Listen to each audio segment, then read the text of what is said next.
Το ίδιο μέρος είμαστε. Ακόμα στο ίδιο μέρος, ναι, όχι για πολύ όμως. Πάμε Σάντα Μάρτα τώρα στα κοντά. Ναι.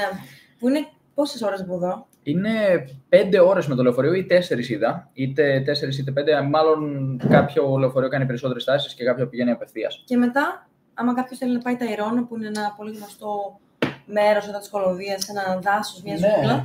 Πόση ώρα είναι, γύρω στα 40 λεπτά? Το Εθνικό Πάρκο Ταϊρώνα από εκεί πρέπει να είναι μισή ωρίτσα, 45 λεπτάκια από Σάντα Μάρτα. Είναι πολύ καλή ιδέα δηλαδή για όποιον θέλει να επισκεφτεί αυτό το Εθνικό Πάρκο να πάει στη Σάντα Μάρτα. Εσύ έχεις πάει? Έχουμε πάει, ναι. Είχαμε πάει εντάξει, για μία μέρα. Εν τω μεταξύ ήταν λίγο επεισοδιακή ημέρα. Μέναμε σε ένα Airbnb, τέλος πάντων εκεί κοντά στη ζούγκλα, σε ένα δάσος. Το σπίτι της ΕΔΕΜ. Εμείς το αποκαλούμε έτσι. Ναι, το είχαμε ανεβάσει τότε στο διαδίκτυο ως το σπίτι της ΕΔΕΜ πριν χρόνια. Και ήταν ένα υπέροχο σπίτι, πετούσαμε τις φλούδες. Ναι, ο κήπος της ΕΔΕΜ ήταν. Ναι. Okay. Και είχαμε μάγκο, αβοκάντο. Κάθε φορά έπεφτε αβοκάντο και τα ακούγαμε να κυλάνε. Ναι. Και μετά πηγαίναμε και τα μαζεύουμε. Ήταν πάρα πολύ ωραία. Εν τω μεταξύ, το συγκεκριμένο σπίτι πλέον μπορείς να το νοικιάσεις, αλλά έχει και γείτονες και έχει αυξηθεί η τιμή. Το τσεκάραμε. Ενώ παλιότερα ήταν 16 ευρώ. Και είχαμε μία μέρα, τέλος πάντων λίγες ώρες κενό, να πάμε στην Ταϊρώνα, στο Εθνικό Πάρκο Ταϊρώνα. Φύγαμε όσο πιο γρήγορα μπορούσαμε, είχα ιδιαίτερο. Μετά πήγαμε σπίτι, έπεσε το ρεύμα, κόπηκε το ρεύμα. Τρέχαμε να βρούμε μέρος για να κάνουμε το μάθημα. Εκείνη η μέρα ήταν το σκύουρο. Όχι, αυτό ήταν με το ίντερνετ. Είχαμε 2 επεισοδιακές μέρες εκεί. Η μία ήταν που ο σκύουρος είχε δαγκώσει το καλώδιο του Wi-Fi, τέλος πάντων, το καλώδιο της οπτικής ίνας. Την οπτική íνα. Είχε δαγκώσει το καλώδιο της οπτικής ίνας ένας σκύουρος. Εμείς μείναμε χωρίς ίντερνετ εκείνη τη μέρα και είχαμε κάτι προβλήματα, κάτι περιπέτειες. Τελικά καταλήξαμε σε ένα τραπέζι του γείτονα. Ήρθε μια κυρία από εκεί δίπλα, έπλαινε τα ρούχα. Εγώ έκανα μάθημα. Λέω, τι σουρεάλ καταστάσεις ζούμε. Εντάξει, να βρέχει κιόλας. Ό,τι να είναι έγινε. Αυτό ήταν άλλη μέρα όμως. Τη μέρα που εμείς πήγαμε τα Ηρώνα, έπρεπε να βιαστούμε να φύγουμε. Δεν είδαμε πολύ καλά το Εθνικό Πάρκο. Μπορεί να πάμε ξανά φέτος και να το επισκεφτούμε. Θα δούμε. Κάποιοι ρωτάνε εδώ πέρα τι ώρα είναι στην Κολομβία, σε εμάς. 3 είναι 3 παρά 10, παιδιά. 8 ώρες διαφορά με την Ελλάδα.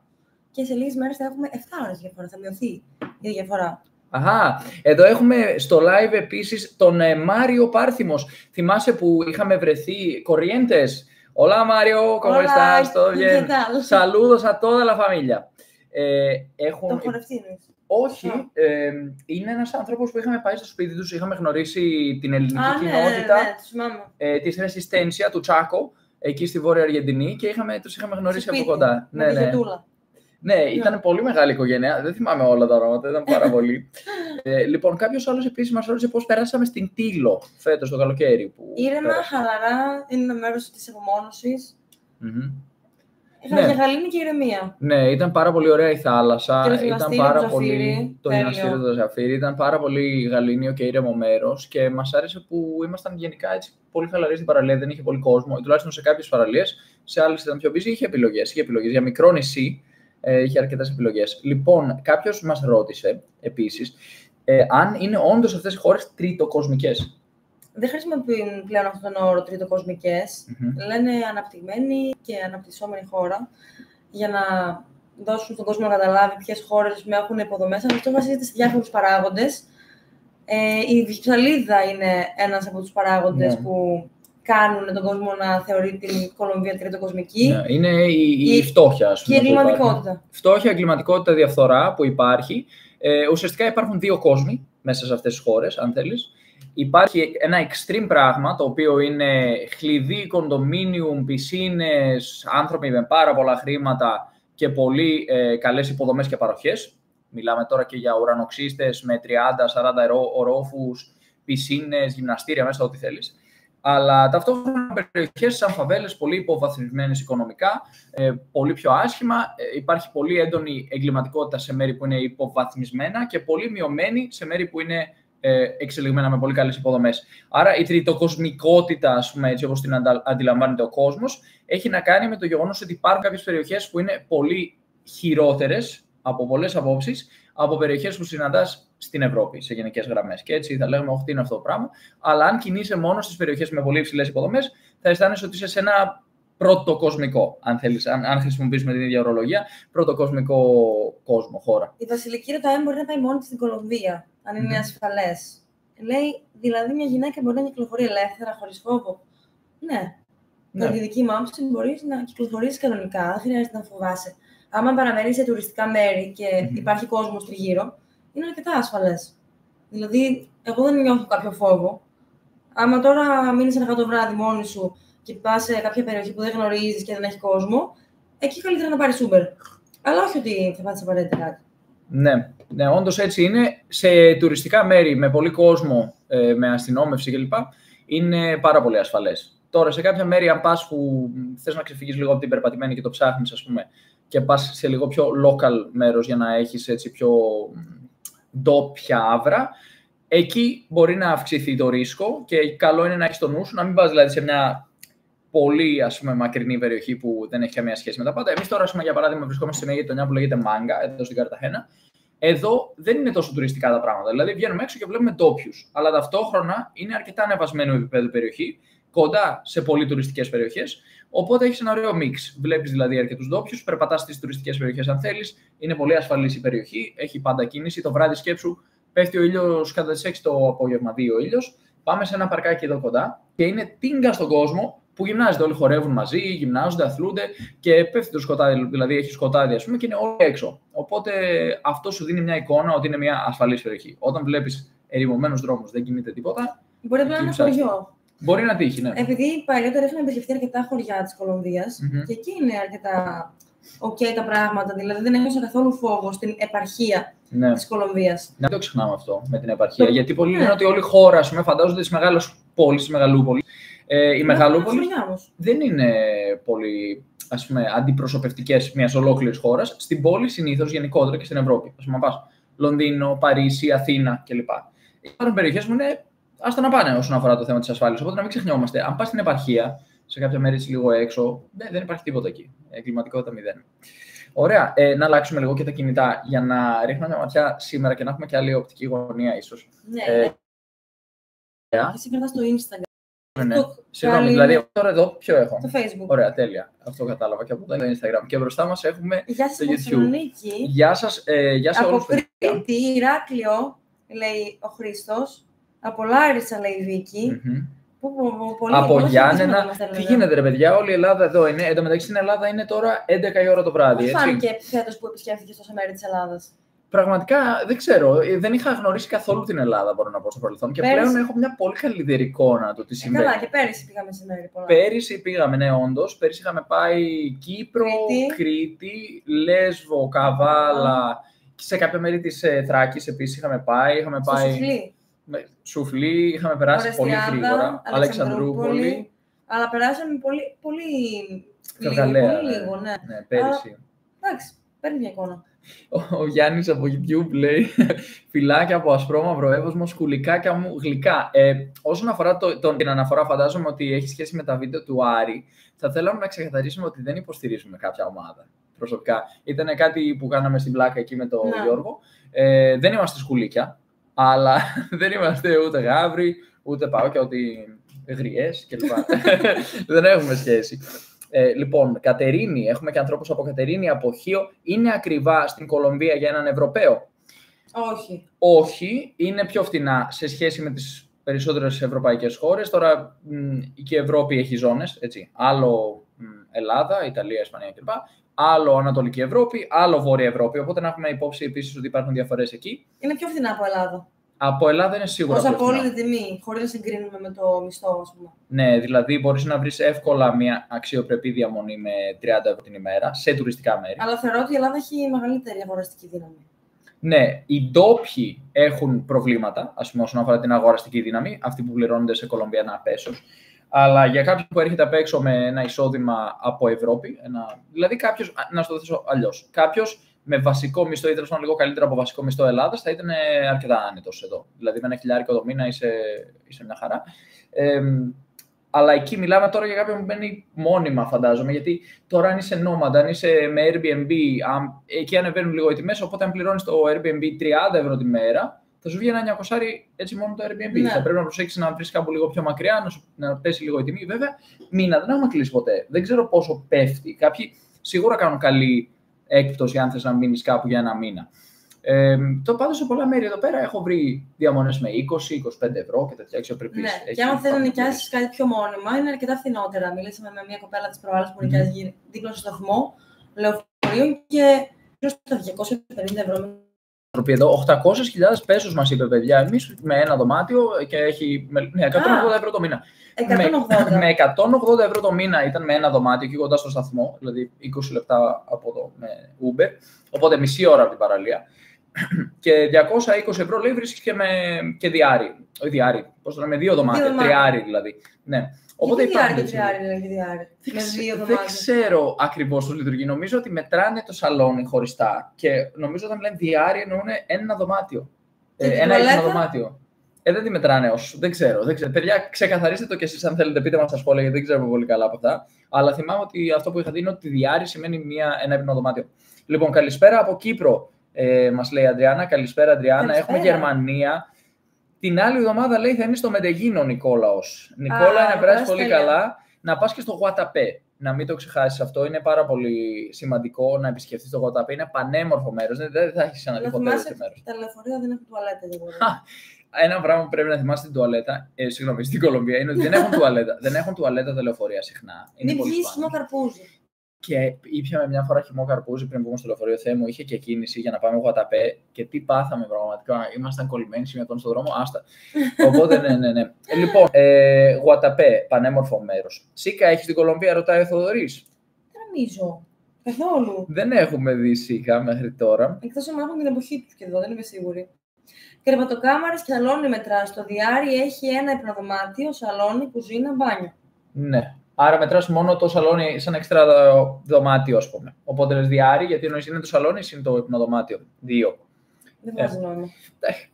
Εδώ σε αυτή τη χώρα, αν θέλετε κάτι που δεν βγάζει πολύ νόημα για μας, είναι ότι αυτή τη στιγμή βρισκόμαστε στον 4ο όροφο, ο οποίος βρίσκεται 3 ορόφους πάνω από το ισόγειο. Δηλαδή, εδώ μετράνε το ισόγειο ως νούμερο 1. Οπότε, για μέρη που έχουν ασανσέρ, γιατί εδώ δεν έχει, μπαίνει στο ασανσέρ και υπάρχει 1, 2, 3 και πιο κάτω είναι -1. Δεν υπάρχει 0. Πάει δηλαδή κατευθείαν από το -1 στο 1. Είναι να το έχουμε υπόψη μας αυτό. Μιας που μιλάμε για τεχνικά ζητήματα, έχω ναι. την πρίζα. Ότι αυτή είναι που χρησιμοποιούν. Αυτή είναι η αμερικάνικη, είναι το 2-pin, ας πούμε, 2 flat, 2 επίπεδες επιφάνειες. Που εντάξει, αν έχεις αντάπτωρα, συνήθως τη σήμερον ημέρα σου επιτρέπει να συνδεθείς με πρίζα που έχει υποδοχή για αμερικάνικη. Φέρνω να το δείξω κιόλας, επειδή ευκαιρία τώρα που το λέω. Παιδιά, δείτε εδώ. Λοιπόν, από δίπλα υπάρχουν 3 κουμπιά. Μπορείς να σμπρώξεις το πρώτο και βγαίνει η επιλογή η αμερικάνικη. Οπότε αυτό θα μας εξυπηρετήσει τόσο εδώ στην Κολομβία, όσο σε μέρη που θα επισκεφθούμε σύντομα στην Αμερική, στο Μαϊάμι, ας πούμε. Δεν ξέρω αν το Πουέρτο Ρίκο, που είναι οι Ηνωμένες Πολιτείες Αμερικής, τέλος πάντων, δεν είμαι σίγουρος αν είναι. Δεν είναι μία από τις πολιτείες των Ηνωμένων Πολιτείων Αμερικής, αλλά ανήκει στη ΣΥΠΑ, νομίζω. Λοιπόν, αυτό είναι για Ηνωμένες Πολιτείες Αμερικής και από ό,τι φαίνεται Κολομβία. Αυτό εδώ είναι για Ηνωμένο Βασίλειο και ίσως σε κάποιες άλλες χώρες που έχουν το Ηνωμένο Βασίλειο. Και τέλος είναι το της Ευρωπαϊκής. Το ελληνικό.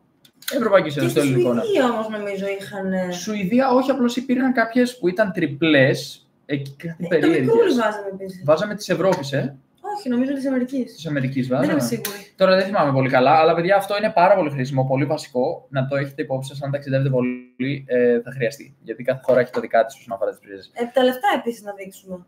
Τα λεφτά της Κολομβίας, ναι, αυτό εδώ είναι 50.000 πέσος. Πόσο να είναι, καμιά 12 ευρώ, για να κάνω μια γρήγορη μετατροπή εδώ. 50.000 πέσος. Εδώ πέρα παίζει πάρα πολύ η χρήση μετρητών, γιατί τους χρεώνουν τα μηχανήματα, τα POS. Τι κάνω εδώ, δεν είναι 110 ευρώ αυτό, 11 ευρώ είναι. Λοιπόν, 11 ευρώ είναι ένα τέτοιο χαρτονόμισμα, okay? Οπότε στην καθημερινότητά σου θα χρησιμοποιήσεις συχνά και πιο μικρά, τώρα δεν τα έχω εδώ εύκαιρα. Υπάρχουν διχίλιαρα, 10.000, 5.000, 20.000 και 50.000. Για κάποιους που θυμούνται τις δραχμές, θυμίζει και λίγο εποχές δραχμών, 50.000 δραχμές. Για 4.500 το κάνουμε. Περίπου 4.500, ναι, αυξομειώνεται λίγο κάθε μέρα, 4.600, ναι. Για να το επαληθεύσω για σήμερα, σήμερα είναι 4.495, ναι, περίπου 4.500. Οπότε να θυμάστε το εξής, εδώ στην Κολομβία συχνά σου λένε θες να πληρώσεις με κάρτα, είναι 5% παραπάνω. Αν θες να πληρώσεις με κάρτα, μπορεί να σου πούμε μέχρι και 10% παραπάνω σε κάποια έτσι περίοδο. Ναι, αλλά γενικά, για να βγάλεις τα λεφτά, επίσης, άμα πας στο ATM για να βγάλεις χρήματα, πολλά σε χρεώνουν ένα μεγάλο ποσοστό Ναι. Μπορεί να σου χρεώσουν και γύρω στα 10%. Περίμενε, θα σου πω τώρα. 6%. Είναι κοντά σε αυτά τα ποσοστά που λες. Παιδιά, συχνά σε ATM εδώ βάζει την κάρτα. Εμείς έχουμε Revolut, βάζει την κάρτα μέσα για να βγάλεις μετρητά και σου λέει θα σε χρεώσω 5,80 σε ευρώ. Fixed ποσό αυτό. Αυτό είναι κλασικό ποσό. Υπάρχει και πιο υψηλό ποσό. Έχουμε συναντήσει επίσης σε ATM το ποσό των 6,5 ευρώ περίπου. Οπότε εκεί το πρόβλημα ποιο είναι. Σε πολλά ATM έχει όριο στο πόσα μπορείς να βγάλεις. Και σε αυτά τα ATM που συναντήσαμε αρχικά όταν πρωτοήρθαμε στην Πογοτά φέτος, πήγαμε σε ένα που δεν είχε παλιά χρέωση. Το Davivienda. Τα Davivienda τα παλιά ήταν τζάμπα και λέμε πάμε χαρούμενοι στο ATM και βλέπω χρέωση λέει 6 ευρώ. Λέω τι γίνεται ρε παιδιά. Και λέω άντε καλά, λέω άντε. Θα βγάλουμε πολλά. Και λέει όριο 67 ευρώ. Κάνω τη μετατροπή τώρα, 300.000 πέσους ήταν. Άρα δηλαδή θα βγάλεις μέχρι 66 ευρώ σε κάθε συναλλαγή και θα πληρώνεις 6 ευρώ κάθε φορά. Όντως είναι 10% αυτό περίπου. Λοιπόν, όσον αφορά το άλλο ATM που βρήκαμε τώρα πρόσφατα, κάτι με Agri, δεν θυμάμαι ακριβώς τι λέγεται. Ναι. Είναι ένα ATM της Agri Banco, κάπως έτσι, αγροτική τράπεζα. Εκεί βγάζεις πάλι με ένα fixed ποσό που ήταν περίπου, νομίζω, αυτό το ποσό που ανέφερα προηγουμένως, γύρω στα 6 ευρώ, αλλά σου επιτρέπει να βγάλεις πολύ μεγαλύτερο ποσό. Σου επιτρέπει να βγάλεις μέχρι 450 ευρώ. Οπότε λες, εντάξει, εκεί συμφέρει, θα βγάλω πολλά μετρητά να τα έχω, το ποσό θα βγει λίγο στη χρέωση και τελικά θα πληρώνω με μετρητά όπου μπορώ παντού για να γλιτώνω αυτό το 5% σε κάθε μέρος. Τώρα δεν χρεώνω 5% παντού, στα σούπερ μάρκετ ας πούμε δεν χρεώνω 5%. Όχι, είναι τζάμπα στο σούπερ μάρκετ. Ναι, πληρώνεις με κάρτα χωρίς χρέωση. Πώς μάθατε και οι δύο τόσο γλώσσες ρωταγέτα, τόσο καλά. Μπράβο, όπως και να έχει. Εμείς μιλάμε ελληνικά, αγγλικά. Ποτέ δεν θα μάθεις κάποια γλώσσα τέλεια, ούτε την πατρική σου. Σωστό. Αλλά στα γαλλικά ούτε την πατρική σου. Εγώ έχω και μητρική και πατρική γλώσσα. Ναι. Απλά εσύ δεν έχεις βρετανική προφορά, γιατί πολλοί μπερδεύονται επειδή είσαι Άγγλος. Ναι, όντως. Εγώ έκανα πολλή εξάσκηση πάνω σε αυτό το κομμάτι. Για παράδειγμα, έχω 3 αδερφές και έναν αδερφό. Μπορώ να πω ότι εγώ έχω, ας πούμε, βρετανική προφορά στα αγγλικά, ελληνική προφορά στα ελληνικά, προσπαθώ τουλάχιστον. Τα αδέρφια μου τα άλλα είναι, οι δύο αδερφές μου έχουν ελληνική προφορά στα ελληνικά και στα αγγλικά και μετά το αγόρι και το κορίτσι, τα δίδυμα που είναι πιο μικροί, τα αδερφάκια μου, έχουν αγγλική προφορά, τόσο στα ελληνικά όσο στα αγγλικά. Νομίζω είμαι ο μόνος που είμαι κάπως έτσι λίγο στη μέση. Αλλά είναι θέμα εξάσκησης, όπως λέει ο Ζωδίος. Σκέψου ότι τα αδερφάκια μου, ο Άλεξ και η Ελένη, γεννήθηκαν Ελλάδα. Μιλούσαν μόνο ελληνικά και ελάχιστα αγγλικά. Μετακόμισαν στην Αγγλία όταν ήταν Δευτέρα, Τρίτη Δημοτικού, Τετάρτη Δημοτικού, κάτι τέτοιο. Και χάσανε την προφορά τους της Ελλάδας, πήραν την αγγλική, ξαφνικά έγιναν αγγλάκια full και τώρα μιλάνε ελληνικά με προφορά Αγγλίας. Ναι. Οπότε αυτό είναι θέμα εξάσκησης, ξεκάθαρα, δεν έχει σχέση καμία με τη γενετική. Ναι, και με ποιο μιλάς καθημερινά, ποιον έχεις δίπλα σου. Ναι. Αλλά κάτι άλλο που κάναμε μετά τα αγγλικά που εντάξει, κάναμε για χρόνια. Στο σχολείο, φροντιστήριο. Μετά τα πορτογαλικά ήταν αρκετά αστείος ο τρόπος που μάθαμε, γιατί ήταν πολύ εντατικά. Πριν πάμε Βραζιλία το 2020, κάναμε 3 μήνες εντατικά μαθήματα, 90 ώρες σχεδόν, όχι σχεδόν δηλαδή κάθε μέρα. Σχεδόν κάθε μέρα, 90 ώρες, ναι. Βγήκε εν τέλει λίγο πάνω από 3 μήνες και 1-2 εβδομάδες και είχαμε κάνει 90 ώρες μέσα στο χρονικό διάστημα. Ναι. Και ας πούμε βλέπαμε σειρές στο Netflix που μιλούσαν πορτογαλικά, το 3%, θυμάμαι ήταν μία από αυτές. Πολλές σειρές. Που ο Σχολίδου ήταν μία άλλη. Και ακούγαμε μουσική, παίζαμε μουσική, γιατί πολλές φορές οι καλλιτέχνες που γράφουν τα κομμάτια, οι συνθέτες κτλ. Είναι αυτά που γράφουν μέσα πιο πολύ των ντόπιων. Δεν θα τα βρεις σε ένα μάθημα πορτογαλικών τόσο εύκολα. Ναι. Και εκφράσεις που χρησιμοποιούν μόνο οι ντόπιοι, και άμα τραγουδήσεις και επαναλάβεις αυτό που λέει το τραγούδι ξανά και ξανά, το μαθαίνει ο εγκέφαλός σου. Δεν θες εσύ, δηλαδή δεν το κάνεις εσύ. Σκέψου δηλαδή, εμείς είχαμε 1 ώρα μάθημα, μετά μέσα στην ημέρα μπορεί να βλέπαμε 1 επεισόδιο, 2 επεισόδια ή 1 ταινία, ξέρω εγώ, βραζιλιανική. Παρεπτόντως είχαμε και λίγο παραπάνω χρόνο λόγω COVID. Είχαν κλείσει τα σχολεία, όλα, είχε γίνει ένα αλαλούμι, ήμασταν στην Αγγλία τότε.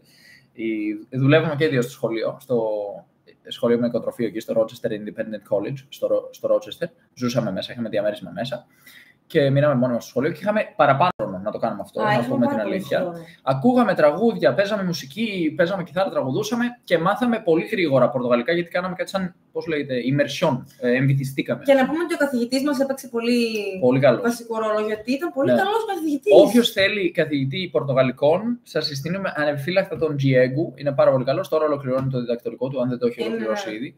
Μάλλον αύξησε και τη τιμή βέβαια πλέον. Ναι. Αλλά τότε πληρώναμε 8 ευρώ την ώρα. 8 ευρώ. Ναι, τώρα νομίζω χρεώνει 20. Δεν είμαι σίγουρος, κιόλας πρέπει να το ψάξω, αλλά είχε ανέβει. Είναι εξαιρετικός. Ναι. Θα τα πλήρωνα χωρίς δεύτερη σκέψη, ας πούμε. Ήταν εξαιρετικός. Ετοίμαζε μάθημα μόνο για μας, ας πούμε, ένα Google Docs κανονικά με συμφραζόμενα, με τα πάντα. Μάθημα πάρα πολύ καλά. Εγώ κάτι άλλο που κάνω που μου αρέσει είναι το Duolingo. Είναι μια εφαρμογή που έχει στο κινητό σου δωρεάν και μπαίνει και είναι πάρα πολύ. Το κάναμε και για τα πορτογαλικά για βοήθεια. Α, το δείχνουν και εσύ, ναι. Εγώ τώρα συνεχίζω έτσι το Duolingo. Στα γαλλικά τώρα. Ναι. Και κάτι άλλο που με βοηθάει εμένα είναι να μαθαίνω το λεξιλόγιο. Όχι το vocabulary, πώς λέγεται. Ναι. Το λεξιλόγιο. Ναι. Και να επαναλαμβάνω κάποιες συγκεκριμένες λέξεις στην τύχη. Με 5, τις γράφω. Ναι. Τώρα δεν το κάνω με τα πορτογαλικά, αλλά αυτό το έκανα με τα πορτογαλικά. Ναι, και εγώ το σημειώνω πολύ στα πορτογαλικά αυτό. Ναι, το έκανα. Και κάτι άλλο που με βοηθάει εμένα να θυμάμαι μία λέξη είναι όταν την ξεχνάω και την ξαναξεχνάω, να προσπαθήσω να κάνω μία παρομοίωση με την πραγματική ζωή. Ναι. Ας πούμε, εντάξει, δεν μπορώ να φέρω παράδειγμα τώρα, αλλά καταλαβαίνετε. Ναι. Τώρα θυμήθηκα κάτι που είπε μία μαθήτριά μου της προάλλας, σχετικά με έναν όρο που χρησιμοποιούμε στα μαθηματικά. Υπάρχει η έννοια της κυρτότητας και της καμπυλότητας για ένα γράφημα και προσπαθούσαμε να μάθουμε πώς λέμε μια καμπύλη που φαίνεται έτσι. Ωραία. Ένα γράφημα τετραγωνική, ας πούμε, πώς το λένε, quadratic. Πλέον δεν θυμάμαι καν πώς να το πω στα ελληνικά, αλλά είναι ένα γράφημα που φαίνεται έτσι.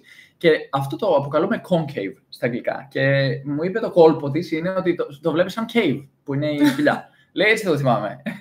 Οι άλλοι είναι convex, αυτοί είναι concave. Οπότε πρέπει να βρίσκουμε κολπάκια, να συσχετίζουμε μία έννοια με κάτι άλλο, ας πούμε, ίσως ηχητικά αυτό που έλεγε, και για να μπορέσουμε να το απομνημονεύσουμε. Κάποιος ρώτησε για τις γλώσσες και για να το κλείσουμε, όλα είναι θέμα χρόνου. Πόσο χρόνο θα αφιερώσεις στα μαθήματά σου, για παράδειγμα, παίζει τεράστιο ρόλο. Μάθαμε πορτογαλικά σε περίπου 90 ώρες, 95 ώρες, μετά ισπανικά σε περίπου 25 ώρες. Τα ισπανικά ήταν πολύ εύκολα. Ήταν πολύ κοντά, ας πούμε, μετά. Δεν ξέρω αν ήταν εύκολο φυσικά. Πάντως, τίποτα δεν είναι εύκολο, απλά πρέπει να ασχοληθείς. Πρακτική. Ήρθαμε εδώ πέρα, μιλούσαμε τις γλώσσες, οπότε παράλληλα με τα μαθήματα είχαμε και αυτή την τριβή. Με τους ντόπιους μάθαμε πολύ πιο γρήγορα. Τα γαλλικά έχουν καθυστερήσει λίγο. Έχουμε κάνει 55 ώρες λίγο σπαστά, ας πούμε. Κάναμε 4 ώρες τη βδομάδα μόνο και το σταματήσαμε κατά περιόδους και τώρα θα ξαναρχίσουμε. Αλλά πιστεύω ότι θα χρειαστούμε 90 ώρες στα γαλλικά, γιατί δεν έχουμε καθόλου εξάσκηση με ντόπιους. Αν πάμε στη Γαλλική Γουινέα, σύντομα, ίσως θα το τελειοποιήσουμε λίγο πιο εύκολα. Εδώ κάποιος ρωτάει ο Χρήστος αν θα πάμε Κεντρική Αμερική, Ονδούρα, Παναμά, Νικαράγουα, Κώστα Ρίκα. Κάποια στιγμή σίγουρα. Να πούμε ότι ετοιμαζόμαστε φέτος για να πάμε Σαν Αντρές, που είναι ένα νησί πολύ κοντά στην Νικαράγουα, αλλά είναι της Κολομβίας. Στη συνέχεια θα πάμε στον Άγιο Δομήνικο, θα πάμε επίσης στο Πορτορίκο και μετά θα πάμε στο Μαϊάμι. Άρα ψιλοπιάνουμε σχεδόν λίγο Κεντρική Αμερική, αλλά δεν θα πάμε προσεχώς. Με το συνάλλαγμα τι παίζει, ρωτάει κάποιος εδώ στην Κολομβία, είναι ίδιο στυλ με Αργεντινή, αν θέλει κάμπιο η Western Union. Όχι, γενικά δεν υπάρχει τέτοιο φαινόμενο όπως στην Αργεντινή. Στην Αργεντινή ήταν τρελό αυτό το πράγμα με τη Western Union και τις ουρές και να στέλνουμε χρήματα. Εδώ πας στο ATM, βγάζεις κανονικά λεφτά χωρίς πρόβλημα, ιδίως αν έχεις Revolut. Αναφερθήκαμε λίγο προηγουμένως σε αυτό. Μπορείς στην καλύτερη των περιπτώσεων να πληρώσεις 6 ευρώ και να βγάλεις 450. Οπότε το ποσοστό δεν είναι τόσο τρελό, ιδίως αν το κάνεις μέσα στη εβδομάδα και όχι μέσα στο σουκού που η Revolut σε χρεώνει 1% παραπάνω. Τώρα, αν έχεις άλλη τράπεζα, δεν ξέρω. Κάποιος λέει ότι με το Duolingo δεν μαθαίνεις καμία γλώσσα, απλώς εξοικειώνεσαι κάπως. Αν θες να μάθεις και να μιλάς γλώσσα με έναν πολιτισμό, θα πρέπει κανονικά να βγάλεις κανονικά. Ναι, το Duolingo είναι συμπληρωματικό. Αν κάνεις 24 ώρες Duolingo, σίγουρα θα μάθεις. Ναι, εντάξει. Καταλαβαίνω ότι η ομιλία. Βέβαια τώρα το Duolingo εξελίχθηκε με κάποια πράγματα. Έβαλε ομιλία, σου έβαλε άτομο. Ναι, αυτό που λέει δεν ισχύει, γιατί είναι πάρα πολύ καλό. Απλά δεν κάνεις μια ώρα. Ναι. Άμα κάνεις μία μισή, 2 ώρες τη μέρα, αντί για 5 λεπτά, σίγουρα θα μάθεις. Ναι, όντως, σίγουρα είναι πολύ βοηθητικό. Εγώ πιστεύω ότι η διάδραση με τον καθηγητή βοηθάει πάρα πολύ, αλλά πιθανώς κάποιος να μπορεί και μόνο με Duolingo. Ποια είναι η πιο αξέχαστη χώρα που έχετε πάει και μας εξέπληξε, γιατί δεν περιμέναμε να είναι τόσο ωραία? Η Βραζιλία. Η Βραζιλία, μάλλον, ναι. Εντάξει. Και όπως έχω ξαναπεί, είναι άδικο, γιατί είναι μια τεράστια χώρα με 26 σχεδόν 27 πολιτείες. Η Κολομβία μας αρέσει πολύ. Δύσκολα ή εύκολα τα πορτογαλικά. Δεν υπάρχει, εγώ να πω κάτι. Δεν υπάρχει δύσκολο και εύκολο χωρίς μέτρο σύγκρισης. Δεν μπορεί κάτι που μόνο του είναι δύσκολο. Είναι εύκολο. Σε σχέση με τα ελληνικά πρέπει να είναι πολύ εύκολα. Δεν έχουμε ιδέα. Αλλά για μας τα ελληνικά είναι πολύ εύκολα. Άρα δεν υπάρχει. Δεν μπορεί να είσαι κοντός. Δεν μπορεί ψηλός. Πρέπει να είσαι κοντός σε σχέση με κάποιον. Δεν υπάρχει αυτό που λέμε. Αλλά αν θέλεις να μπούμε σε λεπτομέρειες, οι δυσκολίες των πορτογαλικών έγκυται κυρίως στην προφορά και ιδίως στη χρήση της μύτης. Δηλαδή, αδερφός, irmão. Ψωμί. Banana. Οπότε χρησιμοποιούν τη μύτη για κάποια πράγματα και αντί να έχουν μόνο το απλό Α, Ε, Ι, Ο, Ου που έχουμε εμείς στα ελληνικά και στα ισπανικά για παράδειγμα, υπάρχει και ανοιχτό Α, Ο, Ε, Ι, που εμείς θα το συσχετίζαμε με το χωριάτικο. Έχουν κάποιους ήχους όπως λι και νι. Νι έχουν. Μπονίτα. Ναι. Και έχουν επίσης ου. Οπότε φαντάσου ότι τα φωνήεντα είναι σχεδόν τριπλασιασμένα. Οπότε υπάρχει μια δυσκολία στην προφορά. Όσον αφορά την προφορά, συνήθως οι Έλληνες προφέρουν τα πορτογαλικά σαν Ισπανόφωνοι. Γιατί δεν χρησιμοποιούν τόσο τη μύτη τους. Κατά τα άλλα, όσον αφορά τη γλώσσα, τη γραφή και αυτά, μοιάζουν πολύ με τα ισπανικά. Τι δουλειά κάνετε? Εγώ είμαι μαθηματικός. Και εγώ δημιουργός περιεχομένου. Content creator. Content management, social media management και λοιπά. Αν έχω μεταπτυχιακό στα μαθηματικά, ρωτάει ο Άντρου. Κοίτα, Άντρου, έχω προπτυχιακό στα μαθηματικά από το ΑΠΙΘΙΤΑ. Μετά έκανα ένα πρόγραμμα ολοκλήρωσα που σου δίνει ένα πτυχίο που λέγεται PGCE, Postgraduate Certificate in Education, στο Portsmouth, στο Πανεπιστήμιο του Portsmouth στην Αγγλία. Και στη συνέχεια έκανα ένα μάστερ στη διδακτική μαθηματικών στο Πανεπιστήμιο UCL, στο Λονδίνο. Οπότε έχω μάστερ, αλλά όχι στην διδακτική μαθηματικών, που είναι και ο τομέας μου. Ωραία, λέω να το κλείνουμε σιγά-σιγά. Ναι. Δεν απαντήσουμε σε όλες τις ερωτήσεις, αλλά θα ερχόμαστε πιο συχνά. Ναι, τώρα τελευταία έχουμε αυξήσει, παιδιά, τα live. Έχουμε και μια κλίση να κάνουμε τώρα με τη μητέρα μου που είναι στην Ολλανδία και με την αδερφή μου μόλις έφτασε. Στο Άμστερνταμ ζουν. Άρα τα λέμε πάλι αύριο. Ναι. Παιδιά, καλή συνέχεια. Σας χαιρετάμε από την Κολομβία. Σε απαντήσαμε, πολύ πιθανώς να απαντήσουμε σύντομα. Οπότε μείνετε συντονισμένοι. Γεια σας, παιδιά, καλή συνέχεια. Bye.